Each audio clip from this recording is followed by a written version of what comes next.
Good evening, everyone. Well, we are in it now, aren't we? Sorry about the shaky camera. There we go.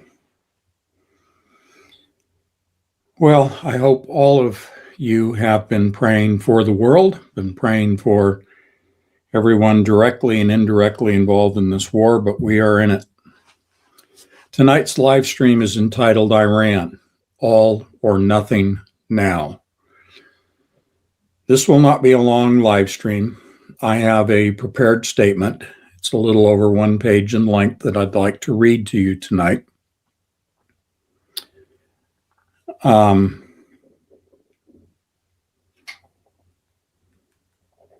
me just start this way. A couple of footnotes right at the beginning. This is the end of Trump's presidency, as I see it.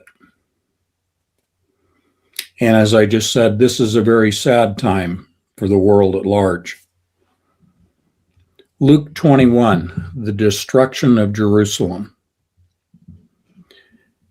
And when ye shall see Jerusalem compassed with armies, then know that the desolation thereof is nigh. Then let them which are in Judea flee to the mountains, and let them which are in the midst of it depart out. And let not them that are in the countries enter therein too, for these be the days of vengeance, that all things which are written may be fulfilled. But woe unto them that are with child, and to them that give suck in those days.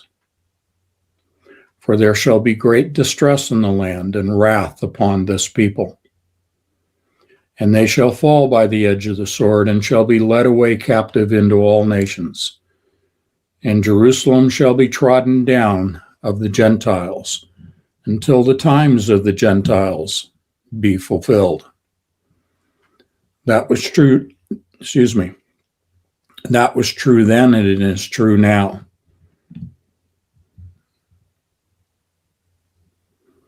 I'm going to go ahead and read my prepared statement here.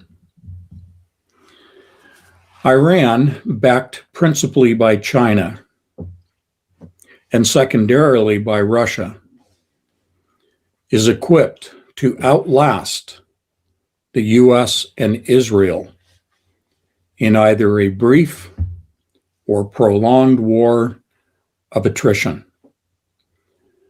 The majority of Israel's armaments are provided by the United States, which lacks the rapid manufacturing and resupply of ammunition needed to sustain an up-tempo air campaign.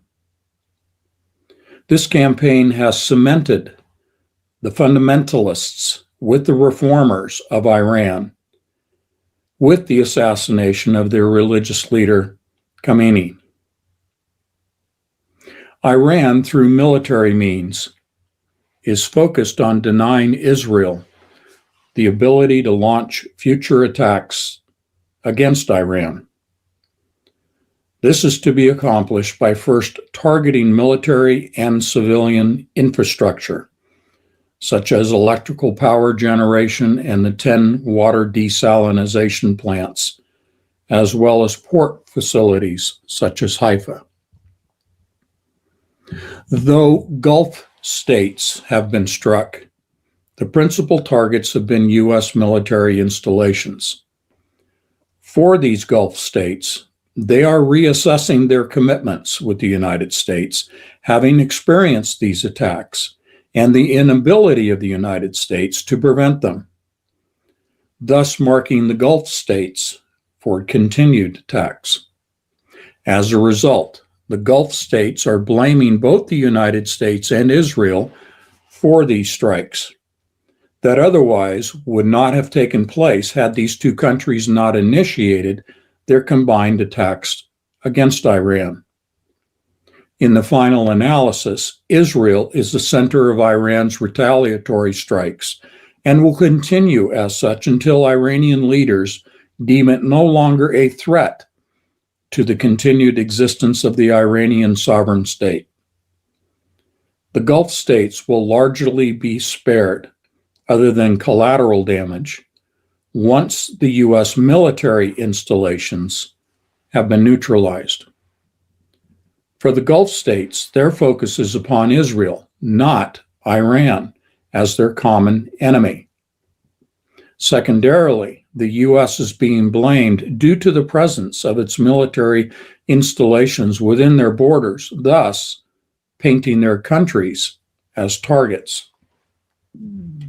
The present conflict will be short-lived due to the lack of sufficient ammunition on the part of the United States and its abilities or inabilities to supply both its forces and those of Israel.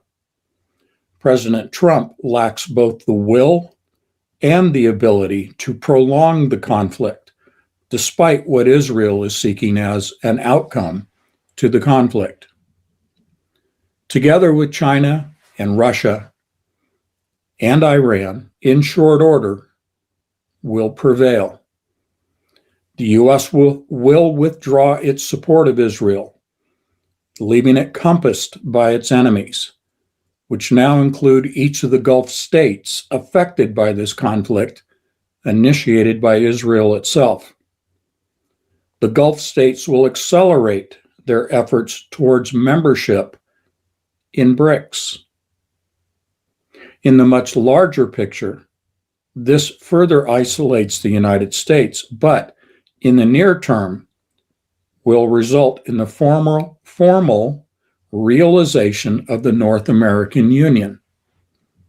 Under the Antichrist, there will be 10 kings who are given power for 1 hour, who previously did not have that power. Referencing Revelation 17, verses 12 and 13.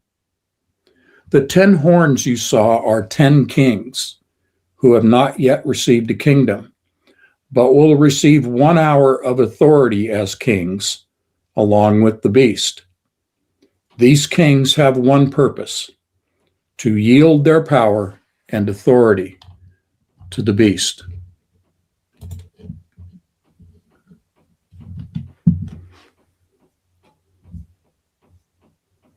A couple of things to kind of emphasize here.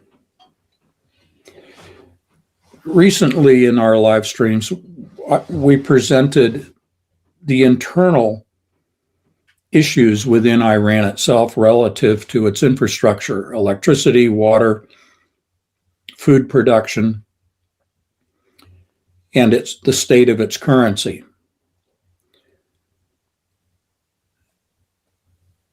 Those issues have not gone away, obviously.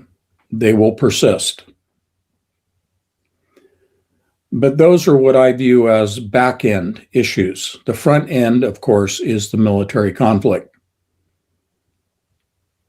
To give you a sense of how Iran is projecting power at this point, now that we're nearing the end of the second day of this war, they are conducting themselves in terms of their air campaign, their missile campaign, in waves. As we saw back in June with the 12-day war and previous to that, the older, slower, less highly technologically evolved drones and missiles form the first wave, followed by more sophisticated, hypersonic. That will play out as it is now. We have seen the first wave of the less sophisticated being utilized by Iran. They're holding for the second wave more sophisticated, and then perhaps a third wave, if necessary, of what I will just summarize as saying the hypersonics.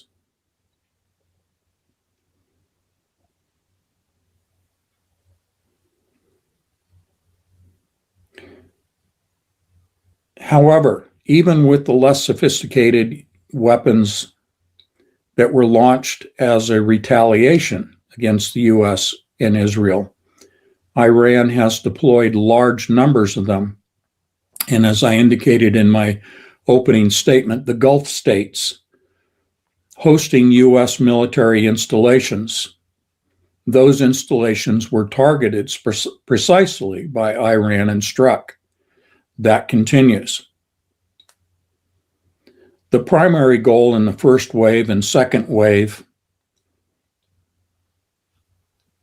is the destruction of the U.S.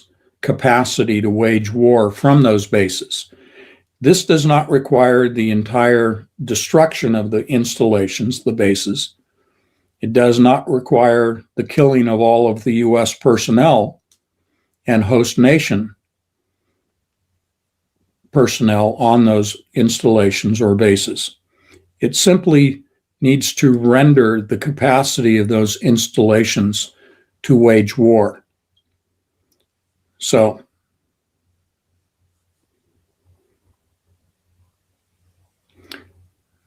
the title of tonight's live stream is Iran, All or Nothing Now. The first wave represents that all or nothing. This is not, as we have seen in the past, small impacts, small numbers of slow-moving drones and old missile systems that can be easily intercepted by things like the Patriot missile system and THAAD. Rather, what we're seeing is a large quantity in the first wave being launched at obviously pre-selected targets, including the Gulf states. What I want to emphasize with the Gulf states, as I said in my statement, was this is not so much the Gulf states now saying they are targeting Iran.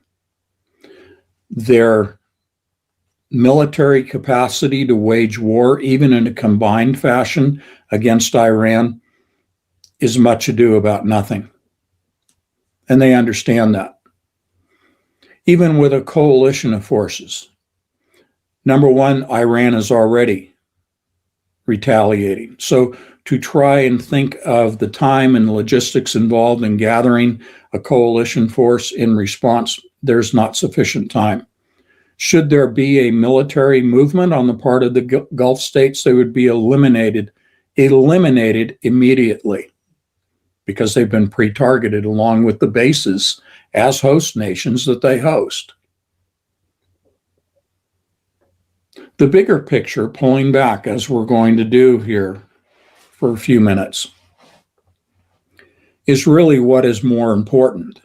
Yes, it's terrible to see people being killed, being injured, being maimed for life, and the destruction of property and useless waste of resources.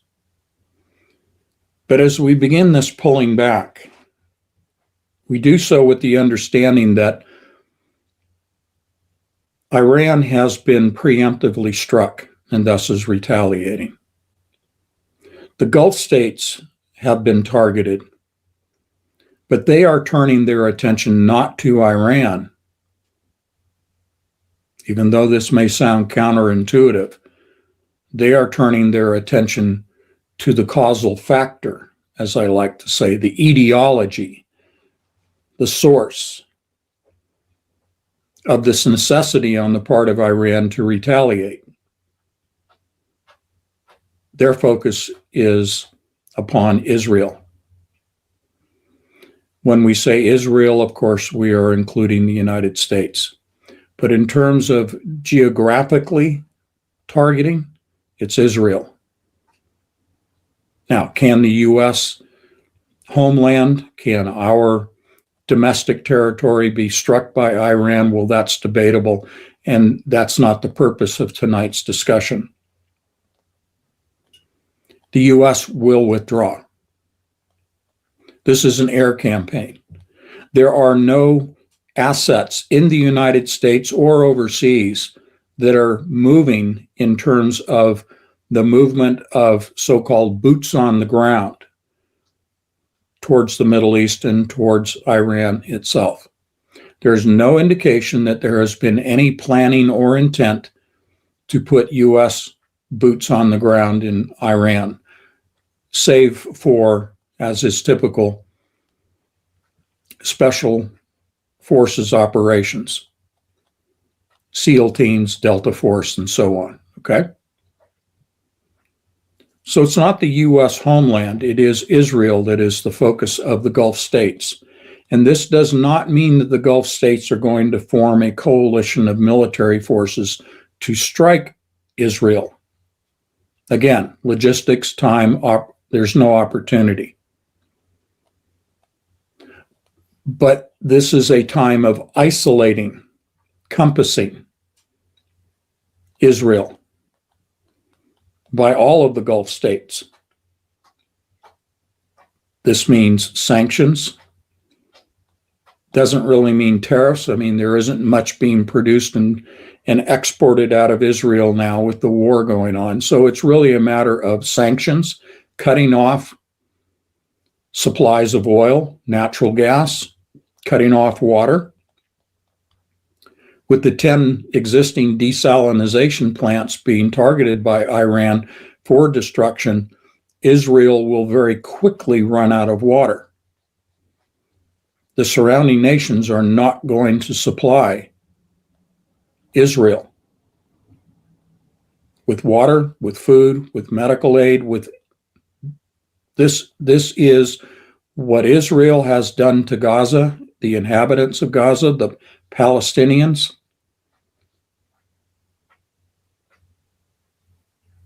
Is going to come around to bite Israel. They are going to be completely isolated. They do not need to be attacked by the Gulf states, even if they had the capability of so doing.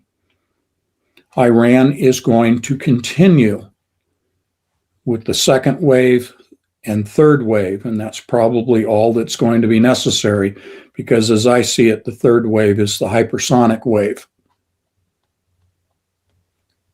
This will destroy Israel's capacity to make war. That does not mean that the entire tiny little nation of Israel has to be flattened, that the cities have to be leveled, that the population has to be exterminated. It's much like I said about the U.S. bases and installations in the Gulf states of the Persian Gulf. They only need to be rendered incapable of making war. That is the goal of Iran. And the goal includes not just a near-term, short-term rendering of the incapacity to make war on the part of Israel that Iran is seeking, but it is the permanent state of denying their ability to make war. We shall see how that plays out, how that manifests, but it will happen. Israel will be rendered impotent. Their economy already has been nearly destroyed, and what's left of it certainly will cease to exist. There is no country, save the United States, on the planet that is a friend or supporter of Israel. Donald Trump is turning his back, as I speak, on Israel. Despite all of the monetary payoffs, the briberies, the threats through the Epstein file, revelations, et cetera, et cetera. This is the end of Donald Trump's presidency. There were 6 cruise missiles launched by the United States and Israel, targeting the above-ground home of Khamenei, and I apologize for my pronunciations. As it is reported, he and 40 other of his leadership cadre chose to meet above ground, and it was known that the meeting was taking place because they chose martyrdom based on their religion rather than hiding in bunkers. And this is a very pivotal point that we all need to understand. This martyrdom.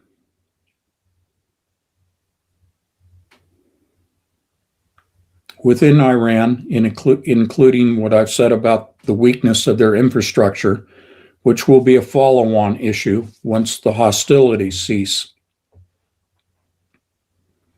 The two primary factions within Iran of the fundamentalists and the reformists being the more Western-oriented younger generations that the U.S. and the Mossad, through CIA, the U.S., and Israel and Mossad, tried to overthrow the regime by appealing to, funding, fomenting, inciting the reformist population against the fundamentalists. The regime, the whole thing that the president has been saying and others, that there needs to be regime change in Iran,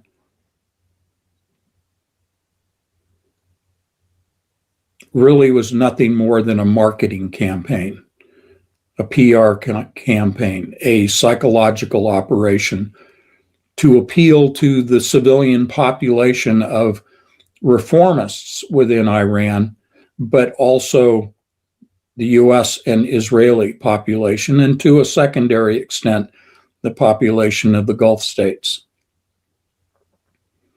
To paint a picture of unadulterated evil on the part of the present regime, which, by the way, the president still is in office, alive and well, according to reports, in Iran. This is a constitutional government, duly elected leaders, but understanding that it is also a theocracy. When you remove the leader of the theocracy, the religious leader, who is superior to the president, who, under the Constitution, a democratic constitution, a democracy in which the secular government is duly elected by the people in free elections, the religious leader is now a martyr. Thus, now you see the reformists and the fundamentalists joining forces. There is no regime change. And this is the principal thing that either was purposefully ignored and disavowed on the part of the U.S., to a lesser extent, I say that about Israel. I think Israel knew full well that this would result in martyrdom. However, they chose not to educate the U.S. military and political leadership of the consequences of a martyrdom. This has now solidified the population with one goal, one target. And the Gulf states are joining in on this because of the martyrdom, in addition to what I said earlier about the Gulf states being targeted because they were hosting U.S. forces in their nations. The Gulf states and the people of Iran and their leadership are now focused on Israel. I do not think Donald Trump wants a long, protracted war. That's not his personality. That's not his track record. He wants to get in, hit hard, and get out. But let me share with you from a military strategic viewpoint about the United States' capacity to make war. We do not have enough ammunition for a sustained conflict, primarily an air campaign. Again, no boots on the ground from the United States. We have, at the present tempo of warfare, about 2 weeks worth of ammunition. If things went well for the United States, we might be able to continue for a month. Neither of those timelines fits the mentality and personality of Donald Trump. Because of this, and this desire on his part for a very quick turnaround, he is flying in the face of the wishes, the goals, and desires of Israel. Israel wants regime change. They want to take apart Iran. It has been the same goal applied as was applied and is still applied in Ukraine against Russia. It is the same modus operandi.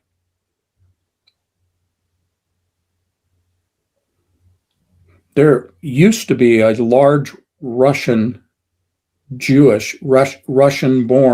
Jewish population in Israel. No more. By the Russian Constitution, should Russian-born Jews in Israel be threatened, Russia, by their constitution, needed to come to their aid. In other words, aiding Israel.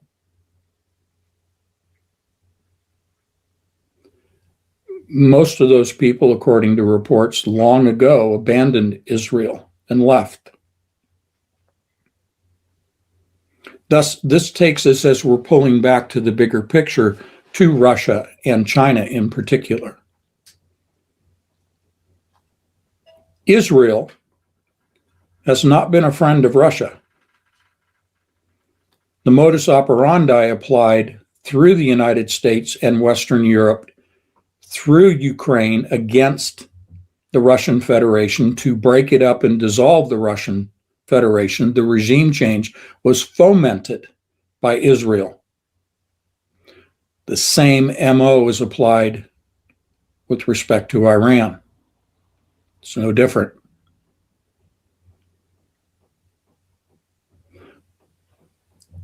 Due to the stark reality on the U.S. part of a lack of ammunition for a long, protracted conflict, Donald Trump wanted to use all or nothing in the first strike against Iran. Iran, the same methodology, all or nothing in the beginning. This is why we are seeing on both sides massive air campaigns now on almost the end of day 2. The U.S. does not have a Russia or China ally that can rapidly manufacture and resupply the U.S. and therefore resupply Israel. The picture of the U.S. and Israel is a finite ability to make war, but not so on the part of Iran. They have a virtually unlimited capacity to make war. And that isn't just on a domestic front, domestic capability, but this is, as we have seen leading up to this war, the delivery of war material and intelligence by Russia and China to Iran, and China in particular is continuing to support, especially in terms of naval forces in the Gulf of Oman and in the Persian Gulf. China has already issued the edict several days ago that any cargo ships, oil or container, that are destined for China delivery are to remain unmolested by foreign forces, meaning Israel, the Gulf states, and the United States, that they are to be allowed to transit the Strait of Hormuz and deliver to China. Some 40% of the oil that China consumes, that it imports, comes from the Persian Gulf. Upwards of 30% of that from Iran itself.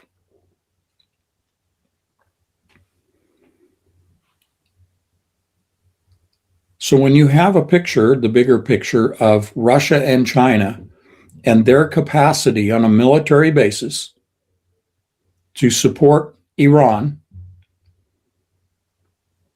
what chance does Israel and the United States combined as one, what chance do they stand to prevail in their modus operandi of breaking up Iran and regime change? With the martyrdom of the Ayatollah Khamenei, there were already successors, a line of successorship for all of those that were martyred in that strike utilizing 6 cruise missiles, which was the first salvo, the first strike, the first shot fired. That does not equate to cutting off the head of the serpent. This does not equate to regime change. It has resulted in the solidification, if I can make up a word, the solidifying of the majority of the Iranian people against Israel and the United States. It's quite the opposite of what was sought. And again, I think Israel understood that that would be the consequence, but they went forward anyway,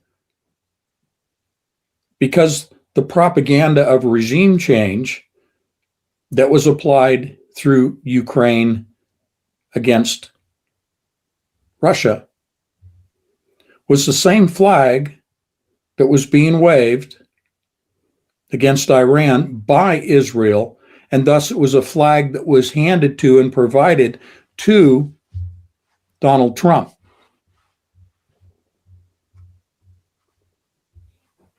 Support Ukraine, wave the Ukrainian flag. Support Israel, wave the Israeli flag in the United States.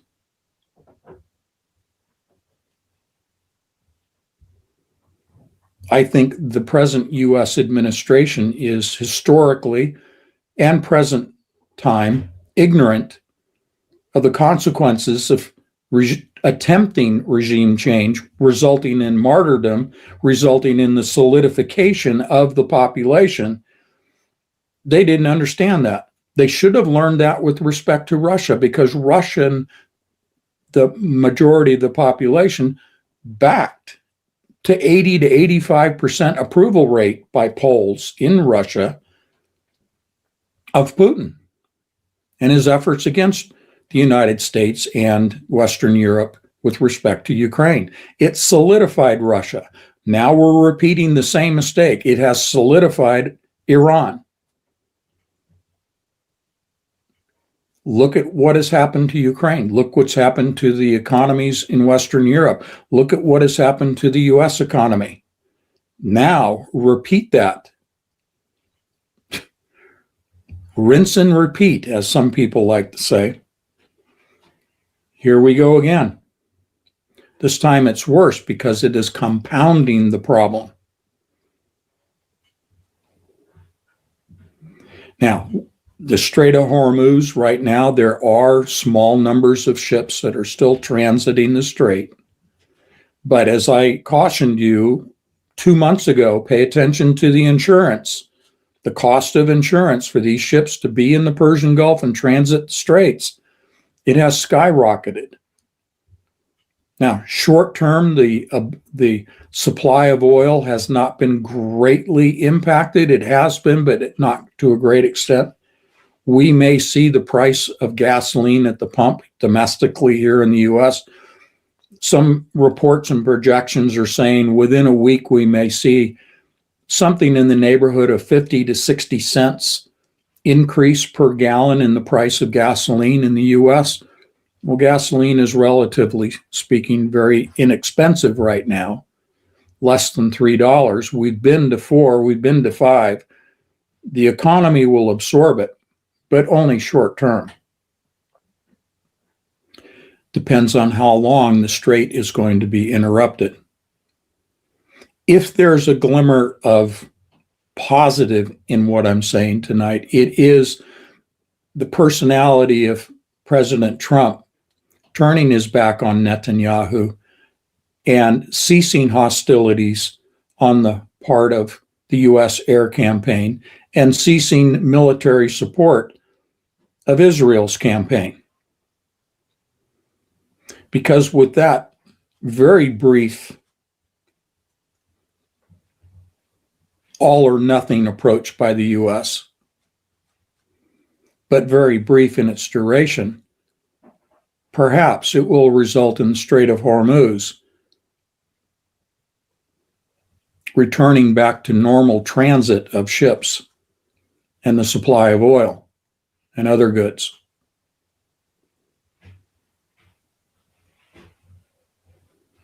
That may be the only positive that comes out of this. So continuing to pull back, being mindful of Russia and China, the Gulf states, and BRICS. Every nation on the planet except for the United States, and you know what I've said in the past about the U.S. and Trump revealing the U.S. participation in BRICS and the Bank for International Settlements and the cryptocurrency and all that, that will still come to pass. But virtually every other country on the planet has openly been seeking full membership in BRICS Plus. Iran is already a founding member, so too China and Russia.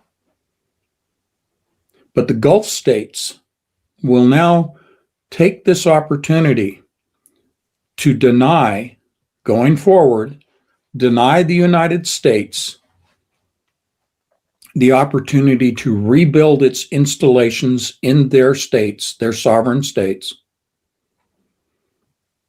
To put it differently, will kick the United States out of these Gulf states that have been struck. That's coming. Because ostensibly the reason for those bases being there in the first place was to provide security to these nations from Iran or any other potentially hostile country. The U.S. has failed and failed dramatically to protect those countries. And because of that, they are going to summarily issue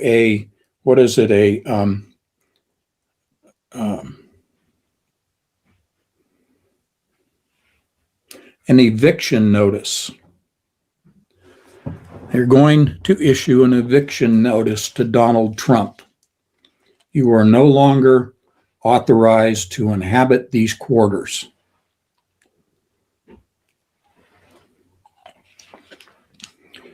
And that means now the Gulf states will openly align with Iran, not militarily, but politically. They have been in opposition with Iran all these many years, and that's why the U.S. has been in these states. But what is going on right now is proving to the Gulf states that Iran, though they have struck, but precisely have struck within their sovereign territories, but barring collateral damage, their states have not themselves been attacked by Iran. Thus, there is an opportunity for a peaceful relationship to be negotiated between the Gulf states and Iran is more than willing to do that. Again, as a consequence, the country that is directly in the bullseye of the target now is Israel. And this is fulfilling prophecy.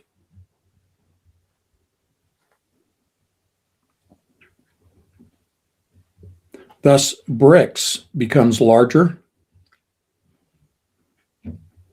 by membership, by economic strength, and its ability to circumvent the use of the US dollar in trade is tremendously enhanced,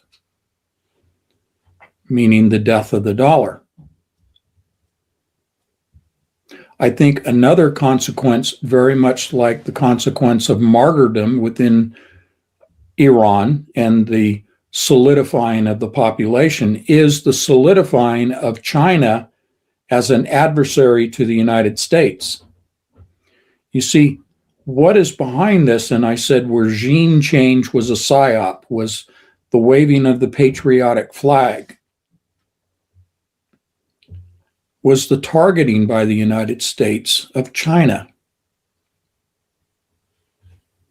The methodology that was chosen and is at play right now against China by the United States is denying, or at least attempting to, denying China oil. Again, it's always oil. You know, we hear the phrase follow the money. Well, I think what's more apropos is follow the oil. Okay? Look at Venezuela. Okay. Go. So follow the oil to China. Because again, the MO is the only thing that this administration seems to understand is their own MO of Russian Federation regime change, including Putin. Iran, regime change.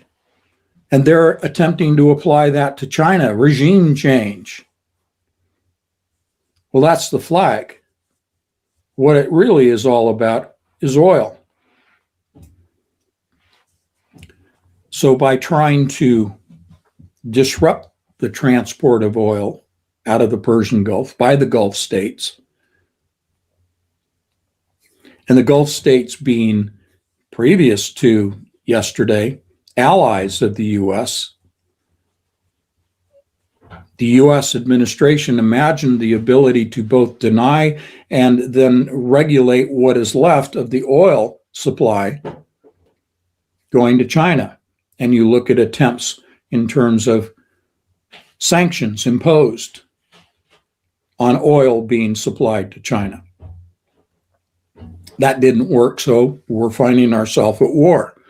But the big picture, as we're really pulling back here, is go beyond looking at Iran and look behind Iran at China and look at the oil.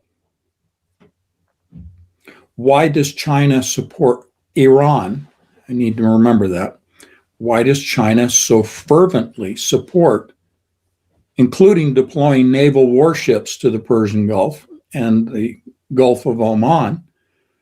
Why? Why would China do that? China consistently says, we don't want to go to war. We don't want to attack anyone. We don't want to be the aggressor.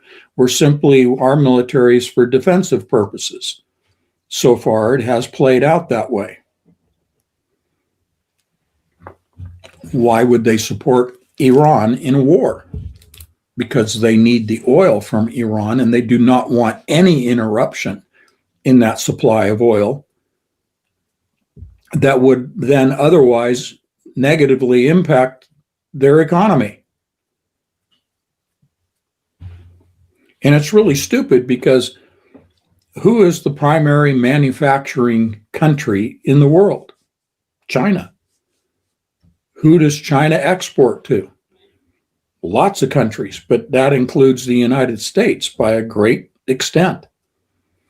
But what does China also hold as another card that they're holding close to their vest? bonds. I won't go through all that again. You've heard enough of it from me, but they are still divesting their holdings, sort of at a trickle, their holdings of U.S. bonds. But this war could lead to, even though it would be detrimental to the global economy and thus detrimental to the economy specifically in China, but China, I think, is prepared to absorb that negative economic impact of suddenly dumping into the market their holdings of U.S. bonds and selling them at tremendous discounts in order to unload them, which effectively destroys the bond market and destroys the capacity, the ability for the U.S. government to finance itself. We have about $3 trillion, to be conservative, about $3 trillion that need to be renegotiated, refinanced this year. How do we do that? We have to sell bonds.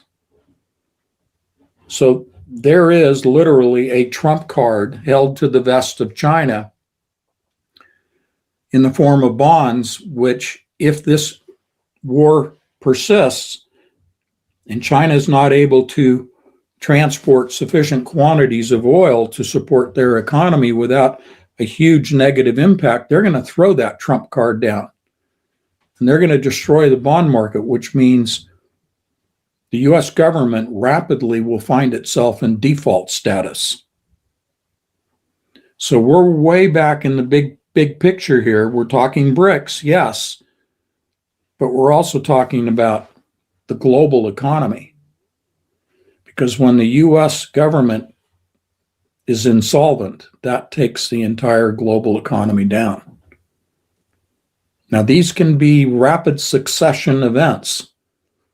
The dumping of the bonds would destroy the bond market, which would destroy the U.S. government's financial status. And in rapid succession, that means the global economy comes to a halt.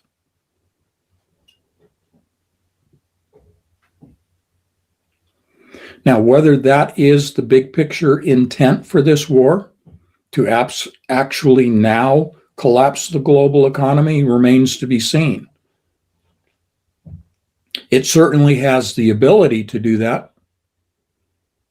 Even if the war were to stop tomorrow, China has gotten the message. It may be Iran today, but tomorrow it's China. And China knows this. If I can think of it, they've thought about it years and years and years ago. Okay?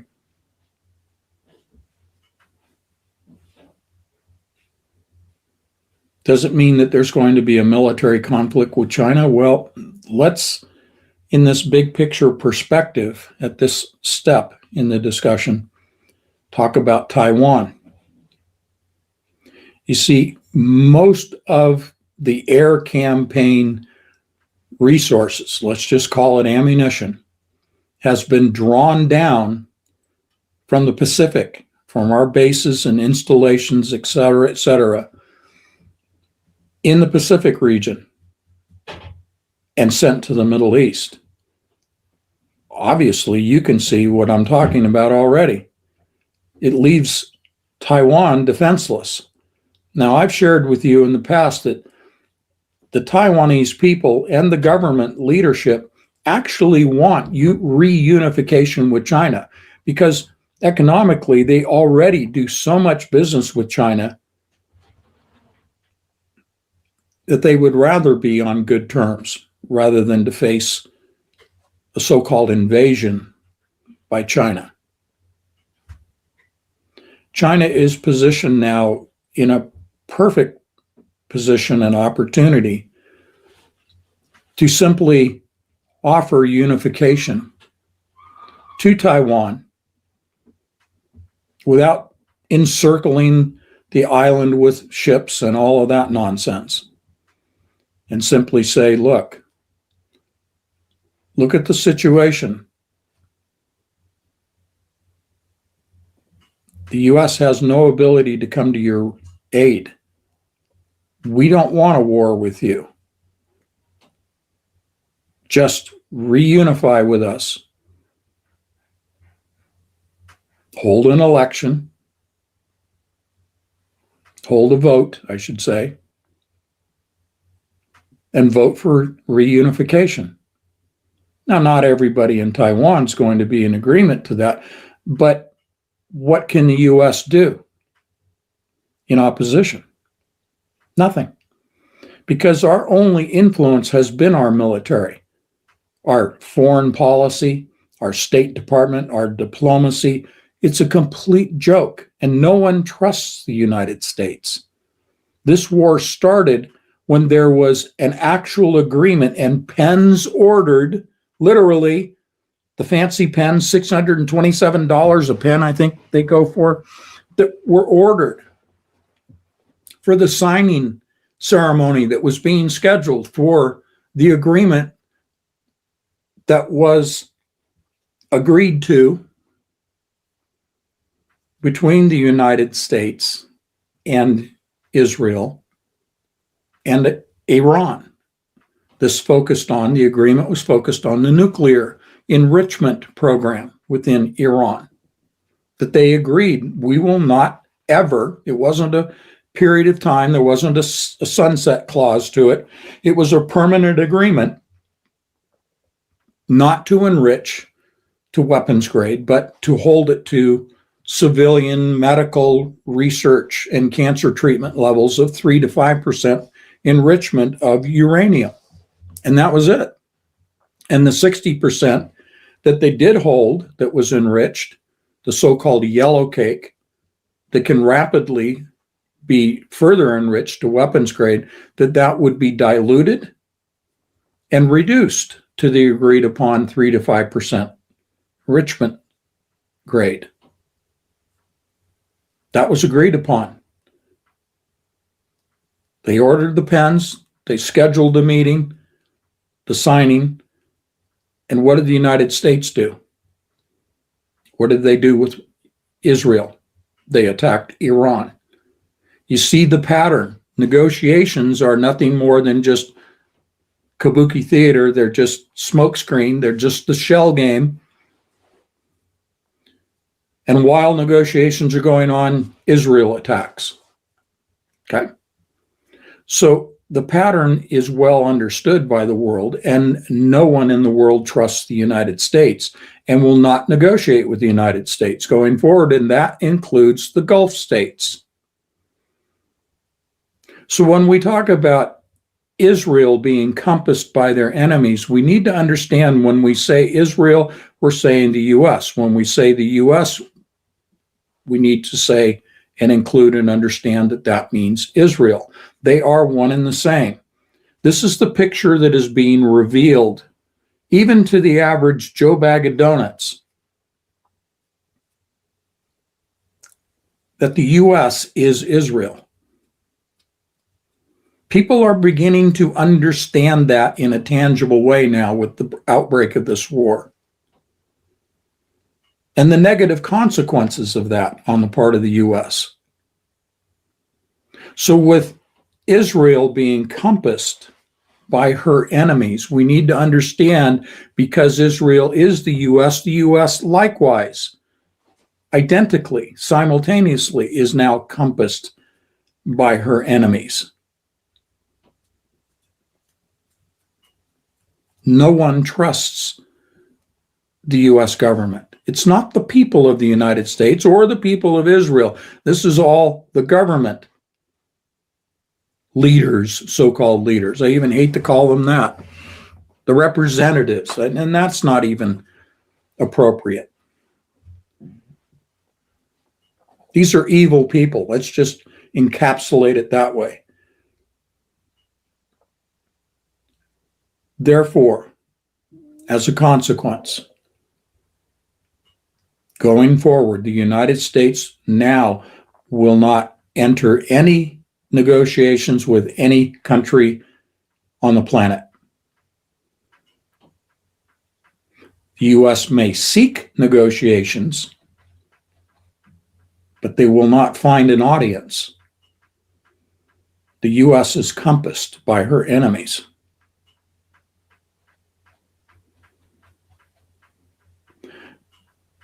Picture a castle back in the medieval times, surrounded by the water-filled moat. The king has an army and has an inner court of knights to protect the king and the king's family. But it's the moat that we focus on. The moat is intended to prevent the enemy from gaining access to the drawbridge, to the walls, to the turrets, to scaling the walls and making entry over the walls into the inner sanctum of the castle. But the moat also serves to isolate the occupants of the castle. The United States now has a moat surrounding the United States.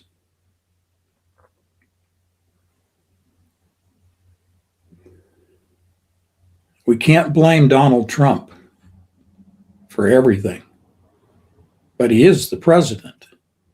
And remember that little thing, that little sign that's on the desk or should be on the desk? I think it was Truman or whoever had it. The buck stops here. Well, when the buck stops here, that means you are held accountable. We will hold the president accountable. This is the end of his presidency. And for two reasons, from two sources simultaneously, he will be impeached. We understand the Israel or Israeli lobby, the money. We understand the Epstein calamity, methodology, tool, weapon. So you have a Congress that has been paid off and compromised by Israel, and then Donald Trump personally, he himself, wanting to turn his back against Israel. Because this is about him. He doesn't care about Netanyahu, just like Netanyahu doesn't care about Trump. This is the nihilistic, hubristic mentality of both men.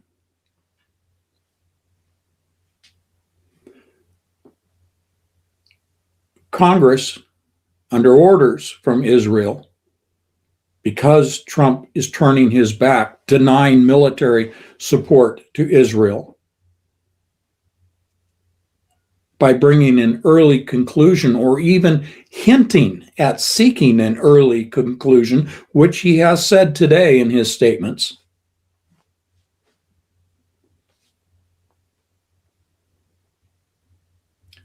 Netanyahu and his financial backers will want revenge. And they will seek that revenge through Congress, because Congress is nothing more than just dictated to puppets.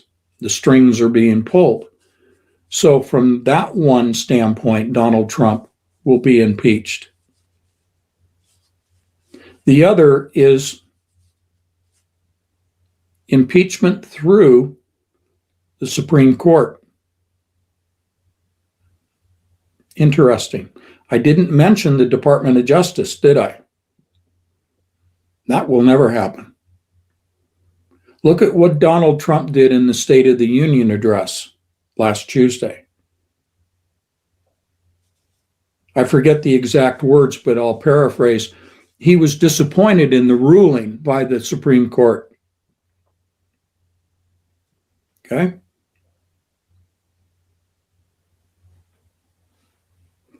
The Supreme Court ruled against Donald Trump and against the administration regarding the tariffs. Donald Trump immediately, within 24 hours, imposed first a 10% global tariff on every country, remember the moat around the castle, but then followed on almost within, 12 hours, raising it to 15% for everybody.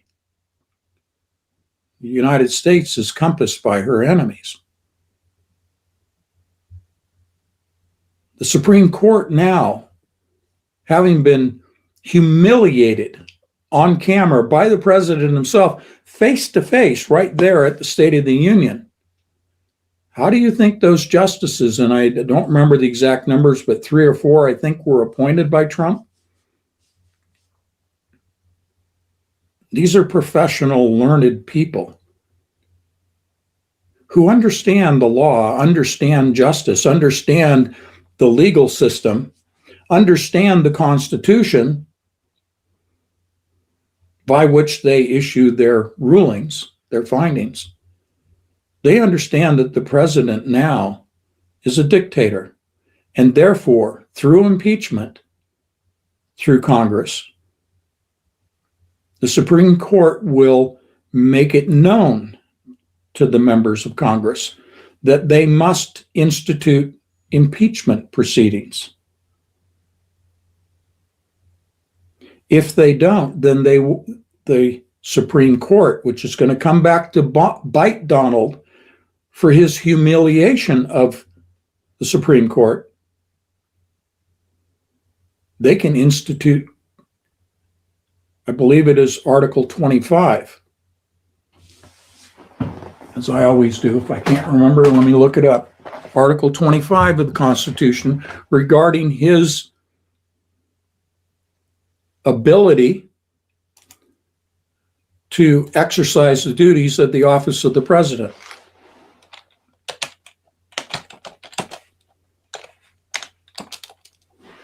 Yeah.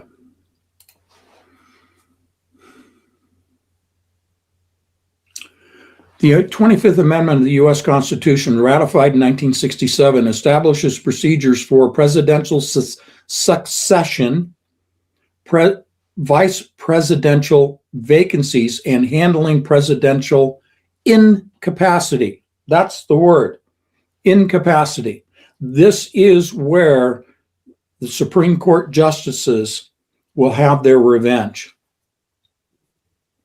It ensures continuity of the government if the president dies, resigns, is removed, or is unable to discharge their duties. Okay? There, meaning the president and the vice president. 25th Amendment. Better watch it, Mr. President, because that big old 25th Amendment is coming right at you. So from two directions, the president is gone. This is the end of his presidency.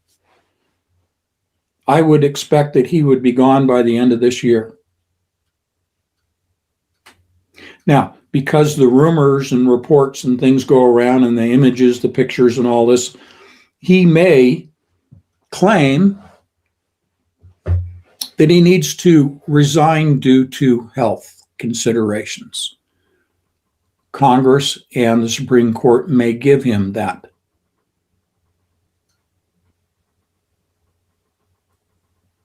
Mr. President, you're old.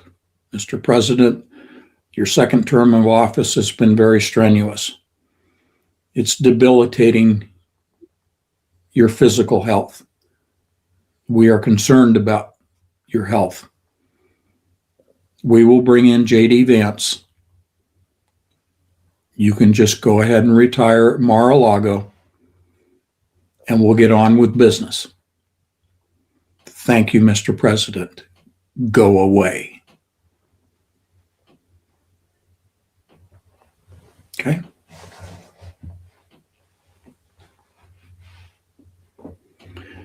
I'm pretty much done.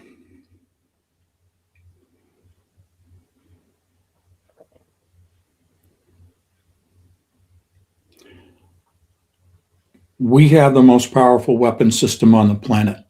We have prayer. Targeted prayer, specific targeted prayer. Not to cause harm, quite the opposite. So pick your targets. I've laid out several here tonight. Pick your targets. Be specific. In the name of Jesus, exercise. Exercise what you've been given. You're the remnant. You are the children of God. You are the inheritors of the kingdom of God. Exercise your rights. This is part of this focusing on the remnant that Kathleen and I have been talking about for so long.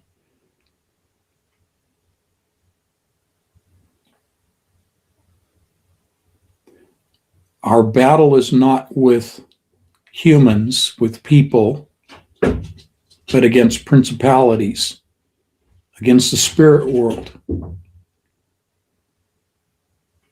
Target the spirit world with your prayers, because you cannot separate the spiritual from the physical. The physical is the war. The physical is Israel.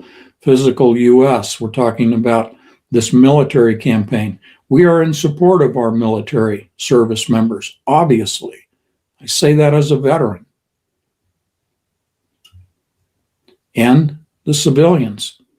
But focus on those that are making the decisions, that wield the so-called power. Okay?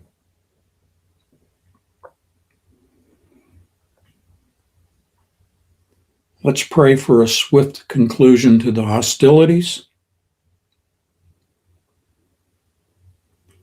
Let's pray for, in Israel, the removal of Netanyahu and his circle from power, their version of impeachment of the 25th Amendment, that the people remove them from power.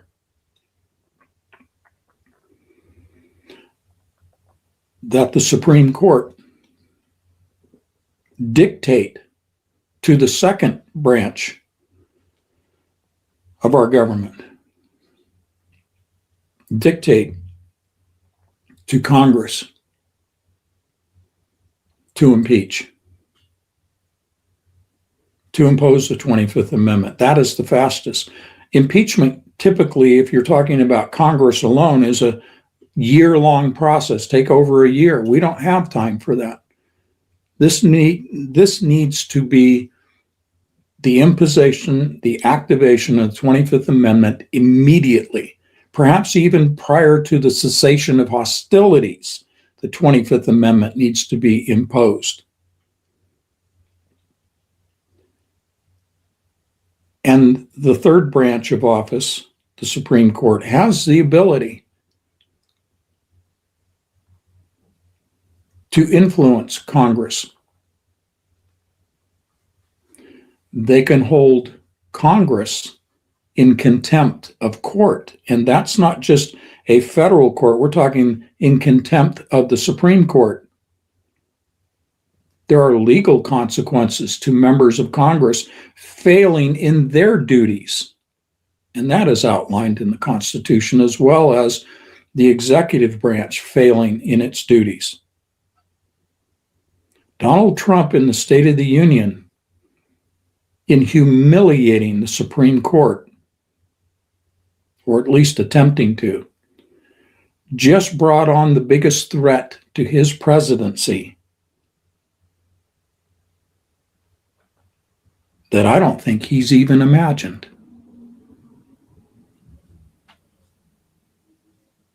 I think that's where it ends. I think the Supreme Court, viewing what has been going on in this war against Iran, is understanding that this is their time as the third branch. And I offer to you the more superior branch, the more powerful branch. And I say that because the Supreme Court represents the Constitution, and the Constitution is this country.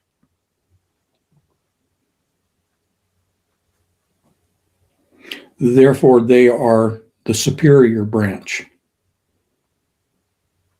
Many people realize that this president is a dictator. Many people realize that the Congress is compromised and ineffective and impotent. By default, by simple logic, what's going on with the third branch? Well, they've been relatively quiet, but I think they've been laying in wait, seeking their opportunity to deal with the other two branches, and do it with the Constitution. That, for our form of government, is the most powerful weapon in our country. God bless you all, and good night.